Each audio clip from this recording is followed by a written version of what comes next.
The United Nations has announced the number of refugees fleeing Syria has now passed 2 million. The UN High Commissioner for Refugees says the situation in Syria is a, quote, disgraceful humanitarian calamity and is calling for an increase in international aid. And as Tony Cheng reports from the largest refugee camp in Jordan, the burden of care is proving increasingly difficult to handle for Syria's neighbors. This is the fifth largest city in Jordan. 18 months ago, it was a desert wasteland. Zaatari refugee camp, today home to more than 120,000 displaced Syrians. They're arriving at a rate of 5,000 a night. Tens of thousands more wait to cross the border to escape the fighting. And the burden of care has fallen squarely on the shoulders of Syria's neighbors. At every level of service provision, the Jordanian system is under pressure. The international community must support these countries that have actually shouldered the burden. It's Iraq, Lebanon, Turkey, Egypt, and of course, where we are today, Jordan. In this arid desert camp, water is a precious resource that has to be trucked in.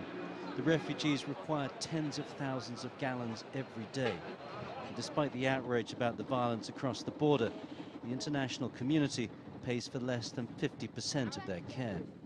This is a substantial drain on Jordan at a time when it can ill afford it. The presence of an immense number like this in Jordan puts pressure on electricity, on water. Also, they start competing with local people on some jobs here, some jobs there, and of course this is making the bad economic situation worse.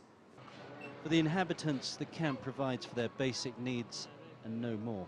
They often arrive with only what they can carry, and the prices in the shops are high. But there are some small luxuries on sale in the ironically named shopping street, the Champs-Élysées.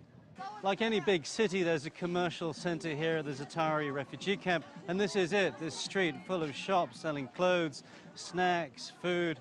But these are only very temporary comforts for the residents in this camp, most of whom say they would go home tomorrow if they could. Mustafa and his neighbors left several months ago. They heard of chemical weapons attacks from friends inside. And while they say they would return home tomorrow, President al-Assad must be dealt with first. With the United States still threatening strikes and words of defiance from Damascus, the crisis in Syria deepens, and any possibility for the innocent victims of the fighting to go home disappears. Tony Cheng, CCTV, at the Zaatari refugee camp on the border between Jordan and Syria.